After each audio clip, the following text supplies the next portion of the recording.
अमेरिकी राष्ट्रपति Donald Trump के ट्रेड एडवाइजर पीटर नवारो ने एक बार फिर भारत पर निशाना साधा है। एससीओ समिट के बाद उन्होंने नई दिल्ली की ट्रेड प्रैक्टिसेस की आलोचना दोहराते हुए भारत को सचमुच द महाराजा ऑफ टैरिफ्स कहा है। नवारो ने भारत पर अपने ऊंचे इंपोर्ट बैरियर्स को नकारने का आरोप लगाया है।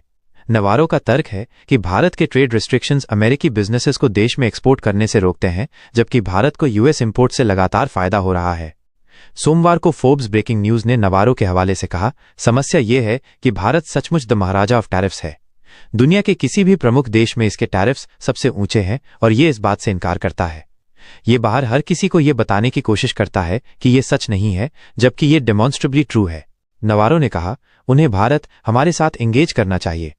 उन्होंने ऐसा नहीं किया है जैसा Japan, Korea, Philippines, Indonesia, the European union ने किया है और कहा कि भारत बस ये सोचता है कि वे हमसे मनमानी करते रहेंगे। नवारो ने रूस के साथ भारत के बढ़ते तेल व्यापार की भी निंदा की।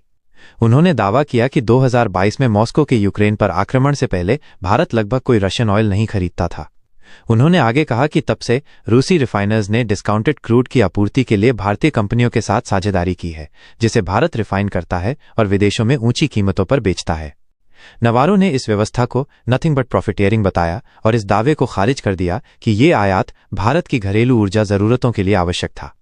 नवारो ने कहा, भारत इस कमजोर दलील पर खड़ा नहीं हो सकता कि उन्हें अपनी कारों को चलाने या अपने घरों को ठंडा रखने के लिए इस तेल की जरूरत है।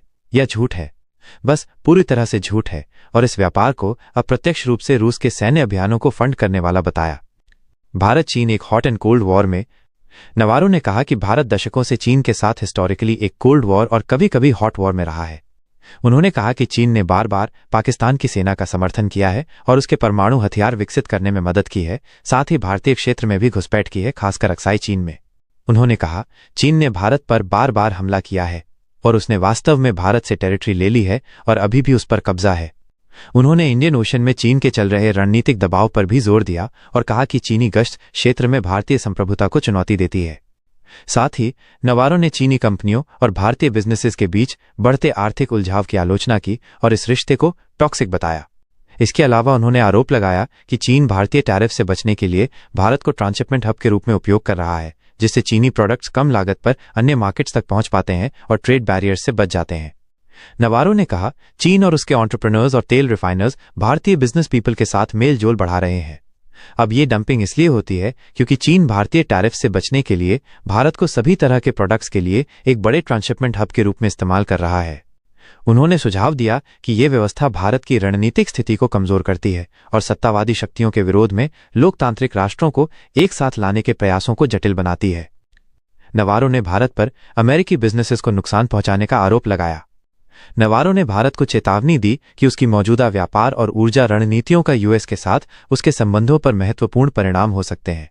नवारो ने कहा, भारत दुनिया में सबसे ज्यादा टैरिफ्स वसूलता है। इसके सबसे ज्यादा नॉन टैरिफ बैरियर्स हैं, इसलिए वे हमें बहुत सारा सामान एक्सपोर्ट करते हैं। हम उन्हें एक्सपोर्ट नहीं कर सकते।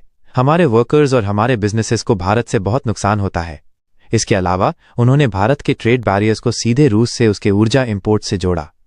नवारो ने कहा, भारत फिर उस पैसे का उपयोग करता है जो हम उन्हें उनके एक्सपोर्ट्स खरीदने के लिए देते हैं ताकि वे रूसी तेल खरीद सकें।